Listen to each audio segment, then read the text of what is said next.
The stars stretched endlessly in every direction as the horizon's edge moved through the darkness of space. Inside the ship, Captain Jake Morrison sat in his command chair, watching the main screen show a beautiful blue planet below them. The planet was covered almost completely with water, and it looked peaceful and calm. Jake had been a ship captain for 15 years, but he still loved seeing new worlds like this one. The bridge was quiet except for the soft humming of the computers and the occasional beep from the control panels. Lisa Grant stood next to Jake's chair, holding a data pad in her hands. She was reading the latest reports from the scanning equipment. Her blonde hair was pulled back in a tight ponytail, and her blue uniform looked crisp and clean. The scans show this planet has some interesting mineral deposits on the ocean floor, Lisa said, looking up from her data pad. The science team wants to send down some probes to get better readings. Jake nodded and smiled. Tell them they can deploy the probes whenever they're ready. We're in a stable orbit now, so we have plenty of time. Down in the engine room, Danny Price wiped sweat from his forehead as he checked the plasma drives. The engines were running perfectly after the upgrades he had installed last month. Danny was proud of his work. He had been an engineer his whole adult life, and he loved keeping the ship running smoothly. The engine room was hot and noisy, with pipes and cables running along every wall. 2 other engineers worked nearby, helping Danny with the routine maintenance. "How are the new drives performing?" asked one of the younger engineers, a man named Carl who had joined the crew only 6 months ago. "Better than I expected," Danny replied with a grin. "We're getting 15% more efficiency than the old system. The captain should be happy about that." In the communications room, Amy Walsh sat at her station with headphones on her ears. She was listening to the normal static and background noise of deep space. Nothing unusual had come through the channels all day. Amy was good at her job and she took it seriously. She knew that out here in unexplored space, any strange signal could mean danger or discovery. The medical bay was clean and organized. Dr. Kevin Ross was finishing up health checks on the crew members. Most everyone was healthy and in good spirits. The 3-month expedition had gone well so far, with no major problems or injuries. Kevin liked it that way. He preferred boring days in the medical bay to emergencies and critical injuries. The Horizon's Edge carried 48 crew members in total. They were scientists, engineers, doctors, communications experts, and support staff. The ship was designed for exploration and research, not for fighting. It had some basic weapons for defense against pirates or space debris, but nothing that could stand up to a real warship. The crew didn't expect to need heavy weapons anyway. They were out here to map new star systems and find valuable resources, not to fight wars. Jake stood up from his chair and stretched his arms. He walked over to the large window that showed the blue planet below. The world they had named Aquarius 7 was beautiful. It reminded him of Earth's oceans, but this planet had almost no land at all. Just water stretching from pole to pole, with only a few small islands scattered here and there. "It's pretty, isn't it?" Lisa said, coming to stand next to him at the window. "It really is," Jake agreed. "Makes me want to go swimming." Lisa laughed. "Maybe after we finish the survey work, we can take a shuttle down and visit one of those islands. Could be nice to feel solid ground under our feet again." Jake was about to respond when Amy's voice came through the intercom system. "Captain, I'm picking up some strange readings on the long-range sensors. Could be nothing, but I thought you should know." Jake walked back to his chair and pressed a button. "What kind of readings, Amy?" "I'm not sure, sir. It's like something is out there, but the signals keep appearing and disappearing. Could be sensor ghosts or maybe some kind of interference from the planet's magnetic field." "Keep monitoring it," Jake said. "Let me know if anything changes." "Yes, sir." Lisa looked at Jake with a slightly worried expression. "Think it's anything we should be concerned about?" Jake shrugged. "Probably just interference like Amy said. We're in an unexplored sector, so there's bound to be some unusual readings now and then." But deep down, something felt off to Jake. He had learned over his years as a captain to trust his instincts. The feeling was small, just a tiny voice in the back of his mind saying that something wasn't right. He tried to ignore it and focus on the positive. The mission was going well, the crew was healthy, and they were making good progress on their survey work. Down on the lower decks, crew members went about their daily routines. Some were analyzing rock samples from asteroids they had collected earlier in the mission. Others were working on maintaining the ship's systems or preparing meals in the galley. Everyone seemed relaxed and happy. This was what they had signed up for. peaceful exploration of the unknown regions of space. The survey probes launched from the horizon's edge and began their descent toward Aquarius 7. They would enter the atmosphere, splash down into the ocean, and then dive deep to scan the ocean floor. The data they collected would be sent back to the ship and eventually to Earth, where scientists would study it for years. Jake watched the probes on his screen as they fell toward the planet. Everything was going according to plan. The ship's orbit was stable, the systems were all functioning properly, and the crew was performing their duties well. It seemed like just another successful day on a routine exploration mission. But the feeling in Jake's gut wouldn't go away. He kept glancing at the sensor displays, looking for anything unusual. Lisa noticed his concern and walked over to his chair again. "You okay, Captain?" she asked quietly. "Yeah," Jake said, though he wasn't entirely sure. "Just being cautious." "That's why you're a good captain," Lisa said with a smile. Jake appreciated her confidence, but he couldn't shake the uneasy feeling. He had been in dangerous situations before. He had faced equipment failures, asteroid fields, and even a pirate attack once. His instincts had saved him and his crew more than once. And right now, those instincts were telling him something was wrong. The blue planet continued to turn slowly below them. The stars shined in the darkness. The horizon's edge orbited peacefully, unaware that hidden in the shadows of space, 6 alien warships were watching and waiting. Their weapons were charged, their crews were ready, and their intentions were hostile. The trap was set, and the humans had no idea what was about to happen. The attack happened so fast that nobody had time to think. One moment, the horizon's edge was peacefully orbiting Aquarius 7, and the next moment, 6 massive alien ships appeared from nowhere. They surrounded the human vessel in a perfect circle, like predators closing in on prey. Their hulls were dark blue and seemed to shimmer like water reflecting light. These ships were built for war, covered in weapons and armor plating. Amy screamed from her communication station. "Captain, multiple contacts. 6 ships just appeared around us. They're charging weapons." Jake's training kicked in immediately. "Battle stations. All hands to battle stations. Raise shields." But before the crew could even respond to his orders, the first energy beam struck the ship. The blast hit the right side of the horizon's edge with terrible force. The entire vessel shook violently, throwing people to the floor. Lights flickered and went out in several sections. Emergency alarms began wailing throughout every corridor and room. "Return fire," Jake shouted, gripping his command chair as another explosion rocked the ship. "Lisa, damage report." Lisa was already working at her station, her fingers flying across the controls. "Hull breach on decks 4 and 5. We've lost shields on the starboard side. Trying to reroute power." The horizon's edge fired its small defensive weapons at the nearest alien ship. The energy bolt struck the alien vessel's shields and did almost nothing. It was like throwing rocks at a tank. The human ship simply wasn't designed for this kind of fight. These aliens had come prepared for battle, and the humans were completely outmatched. Another barrage of energy beams hammered into the ship. This time they hit the left side, tearing through the hull like paper. More alarms sounded. More sections of the ship lost power and atmosphere. Crew members in the damaged areas scrambled to get to safety, sealing emergency doors behind them as they ran. In the engine room, Danny held onto a railing as the ship shook around him. Sparks flew from broken conduits and smoke filled the air. One of the young engineers, Carl, was thrown against a wall by an explosion. Danny rushed over to help him up. "We need to keep the engines online." Danny yelled over the noise of alarms and breaking equipment. "If we lose power, we're dead." The alien ships fired again and again.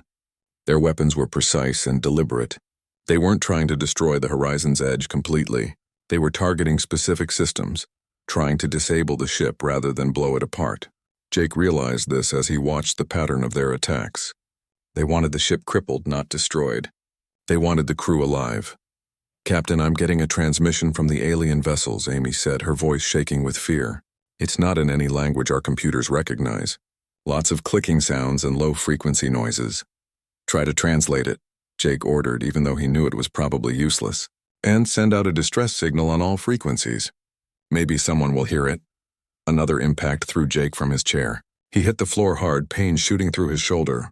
Lisa helped him up quickly. Blood was running down her forehead from a cut above her eye, but she ignored it. "Captain, we can't take much more of this," she said urgently. "Our weapons are barely scratching their shields and they're tearing us apart." Jake knew she was right. They had been in the fight for less than 2 minutes, and the horizon's edge was already dying. Half the ship had lost power. Multiple sections were vented to space. The crew was taking heavy casualties, and the 6 alien ships showed no signs of stopping their attack. The alien vessels were unlike anything Jake had ever seen before. They moved with a fluid grace that reminded him of fish swimming through water. Their weapons fired in coordinated volleys, each ship timing its shots perfectly with the others. This wasn't some random pirate attack or territorial dispute. This was a planned military operation, and the humans had walked right into it. "Engineering, I need more power to the engines."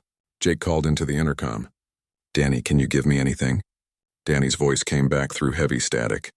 "I'm trying, Captain. But we've lost main power conduits on 3 decks. I can maybe give you enough for 1 good burn, but that's it." Jake made his decision in that moment. They couldn't fight, and they couldn't run through space. But there was one option left. The planet below them offered a slim chance of survival. If they could reach the surface, maybe they could find some way to defend themselves or hide from these aliens. "All hands secure for atmospheric entry," Jake announced across the ship-wide intercom. "We're going down to the planet.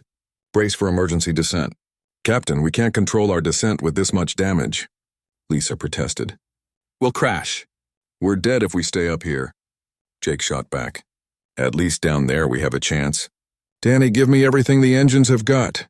"You got it, Captain," Danny replied. The horizon's edge suddenly accelerated toward the blue planet. The alien ships followed, continuing to fire their weapons. More explosions tore through the human vessel as it began to enter the atmosphere. The hull started to glow red from the heat of atmospheric friction. The ship was falling more than flying, tumbling end over end as it plunged toward the ocean below. Inside, crew members held on to whatever they could find. Some were strapped into emergency seats. Others grabbed railings or door frames. The ship shook so violently that it felt like it would tear itself apart before even reaching the surface. The temperature inside began to rise as the heat shield struggled to protect the interior from the burning hull. Kevin was in the medical bay, trying to secure injured crew members to beds so they wouldn't be thrown around. Several people had already been hurt badly in the attack. Broken bones, burns, cuts from flying debris. And now they were about to crash into an alien ocean on an unexplored planet. Kevin worked as fast as he could, knowing that in a few minutes he would probably have many more patients to treat. The alien ships stayed close as the horizon's edge fell. They seemed curious about what the humans were doing. Their vessels began to change shape slightly as they entered the atmosphere. Wings extended from their hulls and their engines adjusted for atmospheric flight. These aliens were clearly comfortable operating in space and an atmosphere. They had been designed for worlds like this one. "Impact in 30 seconds, Lisa called out, watching her instruments. 20 seconds. Brace, brace, brace. Jake held onto his chair with both hands and watched through the main window as the blue ocean rushed up to meet them. The water looked calm and peaceful from this height, but he knew the impact would be anything but gentle. The ship was falling at an incredible speed, and even water would feel like concrete when they hit it. 10 seconds, Lisa counted down. 5, 4, 3, 2, 1. The horizon's edge slammed into the ocean of Aquarius 7 with a force that defied description. The impact was like hitting a solid wall. Metal screamed and buckled. Windows shattered. Equipment tore free from its mountings and flew through the air. People were thrown violently, even though they were holding on tight. The sound was deafening, a terrible crash that seemed to go on forever. Then the ship began to sink. Water poured in through dozens of breaches in the hull. The emergency systems activated, trying to seal the worst of the leaks, but there were too many. The horizon's edge settled onto an underwater plateau about 200 meters below the surface. It came to rest tilted to one side, creaking and groaning as the pressure of the deep water pressed against its damaged hull. For a moment, there was silence except for the sound of water rushing into flooded sections and the wailing of emergency alarms. Then people started to move again, checking themselves and each other for injuries. They had survived the crash, but they were trapped at the bottom of an alien ocean with hostile ships circling above them.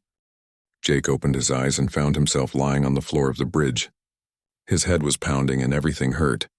He could hear water rushing somewhere nearby and the constant shrieking of alarms. Slowly, he pushed himself up to his hands and knees, then stood on shaky legs. The bridge was a disaster. Sparks flew from broken control panels and water was dripping from cracks in the ceiling. Lisa, he called out. Amy, anyone? I'm here, Captain. Lisa's voice came from somewhere to his left. She appeared from behind a fallen section of ceiling, her uniform torn and dirty. The cut on her forehead was still bleeding. Amy is unconscious but breathing. I think she hit her head during the crash. Jake stumbled over to where Lisa was kneeling next to Amy. The communications officer was sprawled on the floor, a nasty bruise forming on the side of her face. Jake checked her pulse and breathing. Both seemed steady. Get her to the medical bay as soon as you can, he said. Right now, I need you to help me figure out how bad our situation is. Lisa nodded and moved to one of the few working control panels. Her fingers danced across the screen, pulling up damage reports and system status. What she saw made her face go pale. Captain, we've lost over half the ship. Sections A through D are completely flooded. We've got hull breaches on every deck. Life support is running on backup power only. The weapons are offline. The engines are destroyed. Jake felt his stomach sink, but he forced himself to stay calm. The crew needed him to be strong right now. What about the crew? How many casualties? I'm reading 12 confirmed dead, Lisa said quietly. Another 15 injured, some seriously. The rest are scattered throughout the remaining habitable sections. 12 dead. Jake closed his eyes for a moment, feeling the weight of those losses. 12 people who had trusted him to keep them safe. 12 families back on Earth who would get terrible news. But he couldn't think about that now. He had to focus on keeping the rest of his crew alive. Open a ship-wide channel, Jake ordered. Lisa worked her controls. Channel open, sir. Jake took a deep breath. All hands, this is the captain. I know everyone is scared and hurt, but I need you to listen carefully. We've crash-landed on Aquarius 7 and we're at the bottom of the ocean. The ship is badly damaged, but we're still alive. I need everyone to make their way to the central sections of the ship. Seal all bulkhead doors behind you. If you're injured, help each other. If you find someone who can't move, carry them. We're going to get through this together. He paused, then added, and one more thing. Those alien ships are still up there. They followed us down. So everyone stay quiet and stay sharp. Morrison out. Lisa closed the channel and looked at Jake. What do you think they want? I don't know, Jake admitted. But they didn't destroy us when they could have. They wanted us disabled, not dead. That means they're going to come for us. As if to confirm his words, the ship suddenly shuddered. Not from an impact, but from something attaching to the hull. Then another shudder and another. Through the bridge windows, Jake could see movement in the murky water outside. Dark shapes were approaching, moving with purpose. The alien ships are deploying something, Lisa said, checking her sensors. Small craft, maybe 20 of them. They're attaching to our hull. Jake understood immediately. They're sending boarding parties. They're going to cut their way in. Down in the medical bay, Kevin was working frantically to save lives. The crash had brought him more patience than he could handle alone. Broken bones, internal bleeding, severe burns, concussions. 2 crew members had already died on his operating table despite his best efforts. He was covered in blood, exhausted and running low on medical supplies. A young woman named Claire helped him, though she had no medical training. She just held injured people's hands, talked to them, kept them calm while Kevin worked. It was all she could do, but it helped more than she knew. Doctor, I'm scared, said one of the injured men, a navigator named Pete. His leg was badly broken, and Kevin had given him painkillers, but he was still conscious. I know. Pete, Kevin said, working to set the broken bone. But you're going to be okay. Just stay still and let me work. The sound of metal being cut came from somewhere in the ship. It was a high-pitched whine that made everyone's teeth hurt. The aliens were using some kind of torch to burn through the hull. They would be inside soon. In the engine room, Danny surveyed the destruction with a heavy heart. The beautiful new plasma drives he had installed were completely destroyed. Twisted metal, melted components, fried circuits. It would take months in a proper shipyard to repair this damage, and they were at the bottom of an alien ocean with hostile forces about to board them. But Danny wasn't thinking about repairs right now. He was thinking about survival. And he remembered something, a conversation he'd had with Jake about a month ago. They had been having drinks in the captain's quarters, talking about theoretical scenarios. Danny had mentioned an experimental protocol he had been working on.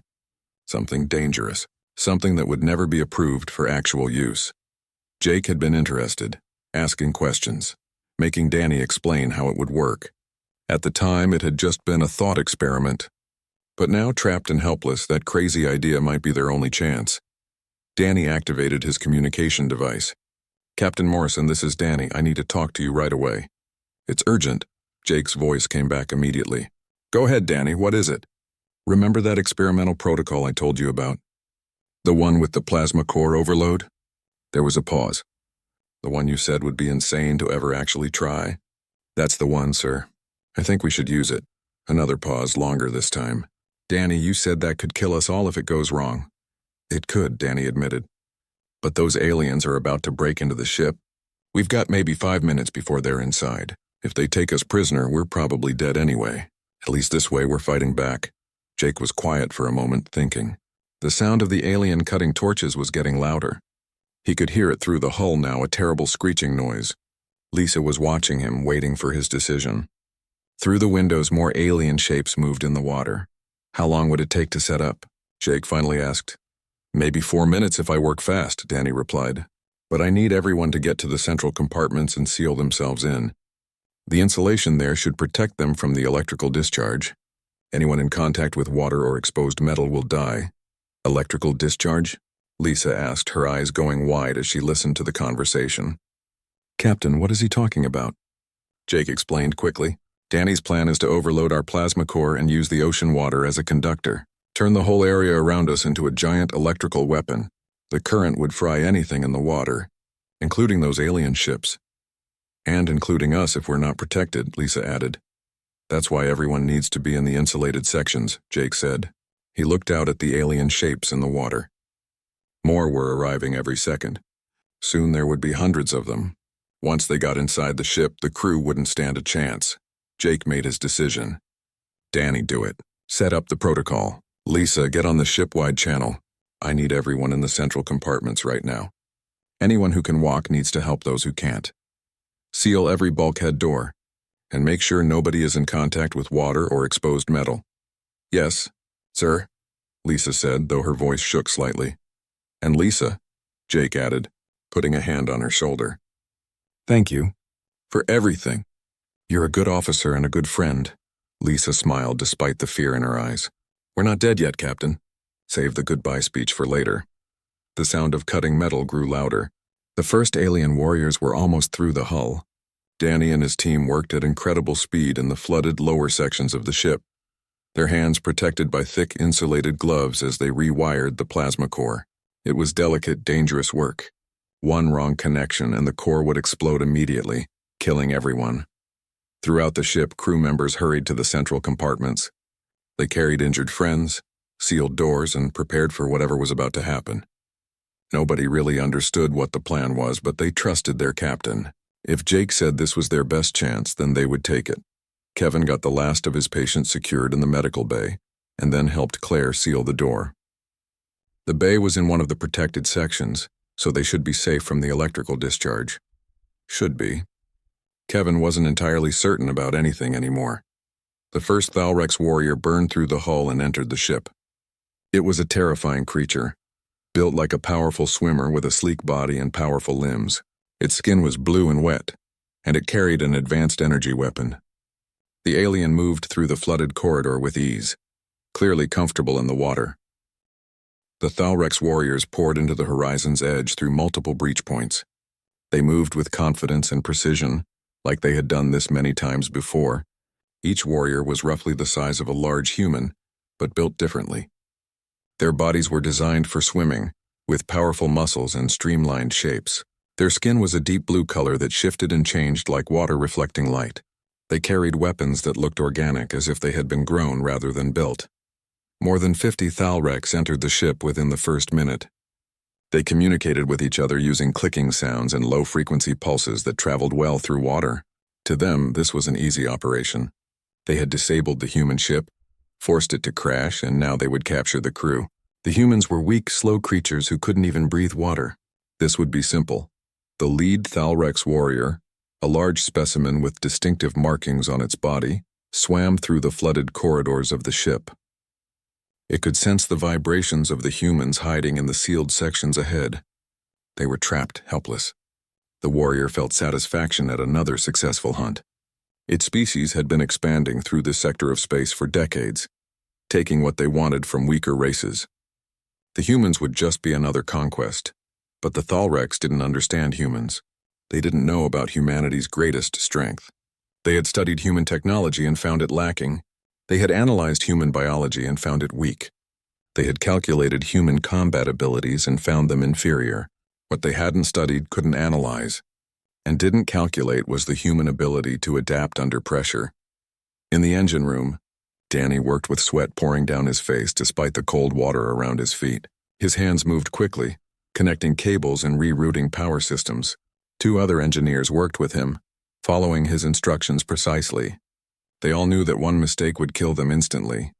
How much longer? One of the engineers asked nervously. The sound of the aliens moving through the ship was getting closer. Almost there, Danny muttered, connecting another cable. Just need to bypass the safety systems and then we can trigger the overload. The safety systems were designed to prevent exactly what Danny was trying to do. The plasma core had multiple failsafes to stop it from releasing all its energy at once. Danny had to disable each one carefully in the right order, or the core would shut down completely. And if that happened, they would lose their only weapon. On the bridge, Jake watched the sensor display showing the aliens spreading through the ship. There were so many of them now, at least 60 that the sensors could detect. They were searching methodically, section by section. It wouldn't be long before they reached the sealed compartments where the human crew was hiding. Danny, status report, Jake said into his communicator, trying to keep his voice steady. 2 minutes, Captain. Danny's voice came back. Maybe less. I'm working as fast as I can. Work faster, Jake said. They're almost at compartment C. Lisa stood next to Jake, watching the same display. She had a small pistol in her hand, one of the few weapons the ship carried. It wouldn't do much against the Thalrex warriors, but it made her feel slightly less helpless. If this doesn't work, she said quietly, it's been an honor serving with you. It's going to work, Jake said firmly. It has to work. In the central compartments, the crew waited in tense silence. They could hear the aliens moving through the ship, could hear the clicking and pulsing of their communication. Some people held weapons, mostly tools that could be used as clubs or improvised spears. Others just held each other, trying to find comfort in their last moments. Kevin sat in the medical bay with Claire and his patients. He had done everything he could to prepare for the electrical discharge. All the equipment was unplugged, all the metal surfaces were covered with insulating material, and everyone was positioned away from anything that could conduct electricity. But he still wasn't sure it would be enough. The Thalrex reached the first sealed bulkhead door. The lead warrior examined it with interest. The door was solid metal, designed to withstand pressure and damage. But the Thalrex had tools for this. One of the warriors pulled out a cutting device and began burning through the door. The metal glowed red, then white, then began to melt. Danny finished the last connection and stepped back. That's it, he said to the other engineers. The core is ready to overload. Now we need to get to the protected section before I trigger it. They ran through the flooded corridors, water splashing around their legs. Behind them, they could hear the aliens getting closer. Danny's heart pounded in his chest. They were cutting it so close. Too close. If they didn't make it to safety in time, the discharge would kill them along with the aliens. They reached the sealed door to the protected section and pounded on it. The door opened immediately and hands pulled them through. The door sealed behind them with a heavy clang. Danny collapsed against the wall, breathing hard. His hands were shaking now that the work was done and the adrenaline was wearing off. I'm in position, Captain, Danny said into his communicator. Ready to trigger on your command. Jake looked at the sensor display one more time. The aliens had breached the first bulkhead and were moving toward the second. More warriors were still entering the ship from outside. The 6 massive Thalrex warships hung in the water around the crashed human vessel, their crews confident of victory. All hands, this is the captain, Jake announced across the ship-wide channel one final time. In approximately 10 seconds, we're going to hit these aliens with everything we've got. Stay sealed in your compartments. Don't touch any metal surfaces. Don't panic. And whatever happens, know that you're the bravest crew I've ever had the privilege to serve with. He paused, then added, Danny, on my mark. 3, 2, 1. Mark. Danny pressed the trigger. Deep in the ruined engine room, the plasma core began to overload. Safety systems that had been carefully disabled would normally have stopped this process immediately. But with those systems bypassed, there was nothing to prevent the core from releasing all of its stored energy at once. The reaction started small, but grew exponentially within microseconds. The energy burst out from the core in all directions. It traveled through the damaged hull of the horizon's edge, following the path of least resistance. And in every direction that path led to water, salt water to be specific, which was an excellent conductor of electricity. The ocean around the crashed ship suddenly became charged with millions of volts of electrical current. The effect on the Thalrex was instantaneous. The warriors inside the ship died first. Their bodies, designed for life in water, conducted the electricity perfectly. Their nervous systems were fried in less than a second. They didn't even have time to feel pain. One moment they were advancing through the ship, confident in their superiority. The next moment they were dead, their bodies going limp and floating in the flooded corridors. The boarding pods attached to the outside of the ship became electrified coffins. The Thalrex warriors still inside them died without ever understanding what had happened. The electrical current traveled through the water and into their vessels, overwhelming their biological systems in an instant. But the electrical discharge didn't stop there. It continued to spread through the ocean, following the conducting seawater in an expanding sphere of death. The 6 Thalrex warships were designed to operate underwater. Their hulls were built to allow water flow for cooling and propulsion. This made them incredibly efficient swimmers, but it also made them perfect conductors for the electrical current. On the bridge of the lead Thalrex warship, the commander was watching the boarding operation with satisfaction. The human vessel was secured, and soon the crew would be captured. This sector would belong to the Thalrex Empire, and the commander would be rewarded for another successful conquest. The commander was composing the victory report in its mind when the electrical current hit the ship. Every Thalrex on board died within 3 seconds. The ship's biological systems failed immediately. The power systems, which were partially biological in nature, shut down. The vessel went dark and began to sink slowly toward the ocean floor. The same thing happened to all 6 Thalrex warships simultaneously. Hundreds of alien warriors died without firing a shot in defense. Their advanced technology, their superior weapons, their carefully planned ambush, none of it mattered. They had made one critical mistake. They had underestimated the humans. Inside the horizon's edge, the crew felt the ship shudder as the massive electrical discharge pulsed through it. The lights flickered, and there was a smell of ozone in the air. Then slowly everything became quiet. The sound of the aliens moving through the ship stopped. The clicking and pulsing of their communications ceased. There was only silence. Jake waited for 30 seconds, counting each one in his head. Then he activated his communicator. "Danny, shut it down. Cut the power to the core." "Already done, Captain," Danny replied. The discharge lasted about 15 seconds total. "The core is stable now, but it's completely drained. We won't be able to do that again." "Once was enough," Jake said. He turned to Lisa. "Send someone to check the corridors carefully. I want to know if any of those aliens survived." The search team moved carefully through the flooded corridors of the horizon's edge. They wore protective suits and carried lights that cut through the murky water. What they found made them stop and stare. Thalrex bodies floated everywhere, their blue skin now dull and lifeless. The aliens had died so quickly that their faces still showed expressions of confidence and aggression. They never knew what hit them.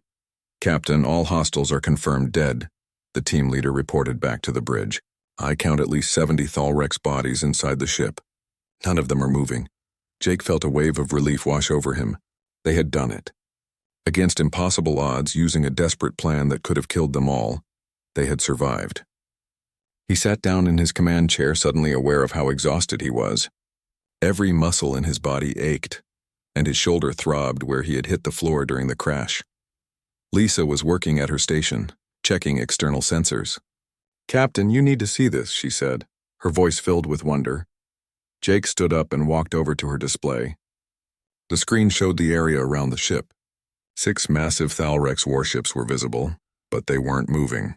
They hung in the water like dead fish, slowly drifting with the ocean currents. Some were already settling onto the ocean floor. Others were beginning to break apart as the pressure of the deep water crushed their unpowered hulls. "They're all dead," Lisa said quietly. "Every single alien ship is dead in the water. The electrical discharge must have traveled through the ocean and killed everyone on board." Jake looked at the image for a long moment. He felt no joy in what they had done, only grim satisfaction. The Thalrex had attacked without warning or provocation. They had killed 12 members of his crew and tried to capture or kill the rest. They had brought this on themselves. "Get me a full casualty report," Jake ordered. "And someone find Amy. I need our communications officer back on duty." Amy appeared on the bridge a few minutes later, supported by Claire. She had a bandage wrapped around her head and looked pale, but she was conscious and determined. "I'm okay, Captain," she said, though her voice was weak. "What do you need?" "I need you to send a distress signal," Jake said. "Use all available frequencies. Tell any human ships in range that we're stranded on Aquarius 7 and need immediate rescue." "Yes, sir," Amy said, moving carefully to her station. Down in the medical bay, Kevin was doing triage on the injured crew members. The count was grim but could have been much worse. 12 dead from the initial attack and crash, 23 injured with 5 of those in critical condition. That left only 13 crew members who were completely uninjured. The Horizon's Edge had started the mission with 48 people. Now they were down to 36 survivors. Kevin worked tirelessly to stabilize the critical patients. He had limited supplies and equipment, but he made do with what he had. Claire helped him, learning quickly and following his instructions without hesitation. Despite having no medical training, she was proving to be invaluable. "How are they doing?" Jake asked when he visited the medical bay. "They'll live," Kevin said, wiping sweat from his forehead. "But some of them need surgery that I can't perform here. We need to get them to a real hospital within the next few days, or I'm going to start losing people." "We've sent out a distress signal," Jake assured him. "Help is on the way." But Jake wasn't entirely sure that was true. They were in an unexplored sector of space, far from any established human colonies or shipping routes. It could take days or even weeks for a rescue ship to reach them, and they were stuck at the bottom of an alien ocean in a ship that was barely holding together. Danny appeared on the bridge several hours later, covered in grease and looking exhausted. "I've done what I can to stabilize the ship," he reported. "The hull breaches are sealed well enough to keep us from sinking any further. Life support should hold for maybe 5 days if we're careful with power, but the engines are completely destroyed, and the weapons are offline. We're not going anywhere on our own." 5 days, Jake repeated. "Can you stretch that to 7? "Maybe," Danny said. "If we shut down all non-essential systems and put half the crew in cold sleep to reduce oxygen consumption." Lisa was monitoring the external sensors and working on analyzing the dead Thalrex ships. "Captain, I'm picking up some interesting readings from one of the alien vessels. It looks like their computer systems are still partially functional. They must have some kind of backup power that survived the electrical discharge." "Can you access their systems?" Jake asked. "I can try," Lisa said. "Give me a few hours." Those few hours turned into a full day of work, but Lisa finally managed to break into the Thalrex computer network. What she found was both fascinating and disturbing. The aliens had detailed maps of this entire sector of space. They had been tracking human ship movements for months, planning their expansion into human territory. The Horizon's Edge wasn't their first victim. They had attacked at least 3 other human vessels in the past year. They were planning a full-scale invasion, Lisa explained to Jake, showing him the data on her screen. They saw humans as weak and easy to conquer. This ambush was just the beginning of a larger campaign. Jake studied the maps and battle plans with growing concern. "We need to get this information back to Earth. Command needs to know about this threat." "Already copied to our database," Lisa said. "When the rescue ship arrives, we'll make sure they get everything we found." Amy's distress signal continued to broadcast on all frequencies, reaching out into the darkness of space. On the second day after the battle, she picked up a response. A human cargo ship called the Northern Star had received their signal and was diverting to their location. They would arrive in approximately 4 days. The news lifted everyone's spirits. 4 days they could manage. They would have to be careful with resources, and the critically injured patients would be in danger, but they could survive for 4 more days. Jake organized the crew into shifts to conserve energy and oxygen. Half the crew would sleep while the other half stayed awake and maintained the ship. It was uncomfortable and stressful, but it worked. Kevin managed to keep all his critical patients alive through careful rationing of medical supplies and constant attention. On the 3rd day, something unexpected happened. The ocean around them began to change. Schools of alien fish appeared, attracted by the floating Thalrex bodies. These creatures were beautiful and strange. with bioluminescent patterns on their scales. They swam past the windows of the horizon's edge, turning the dark water into a light show. Some of the crew members gathered at the windows to watch the display. It was a reminder that despite the violence and death of the past few days, Aquarius 7 was still a beautiful world full of life. The planet didn't care about wars or ambushes or desperate battles. It simply existed, ancient and enduring.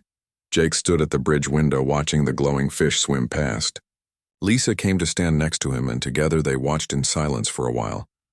"Do you think there will be more of them?" Lisa asked quietly. "More Thalrex?" "Probably," Jake admitted. "But now we know they're out there. We can prepare.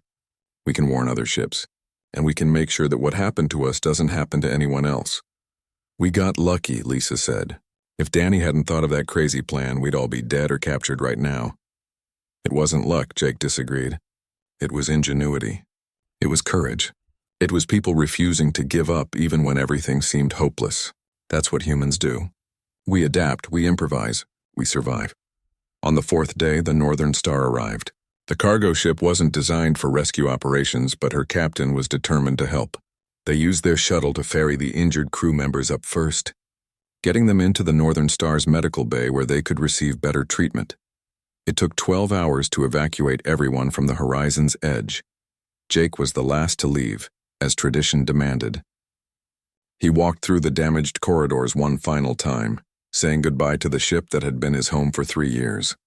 She had protected them even in death, giving them a platform to fight back from. She deserved better than to be left at the bottom of an alien ocean.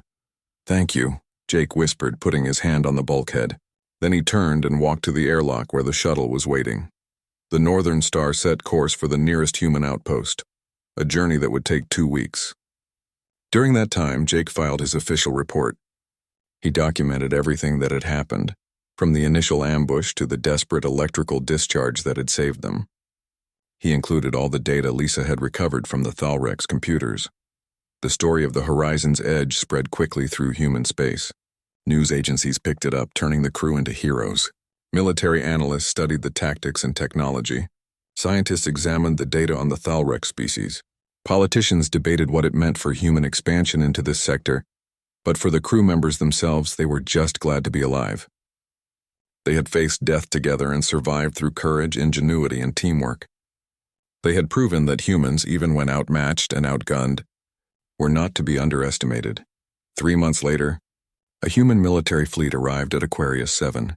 They salvaged what they could from the horizon's edge and the Thalrex warships.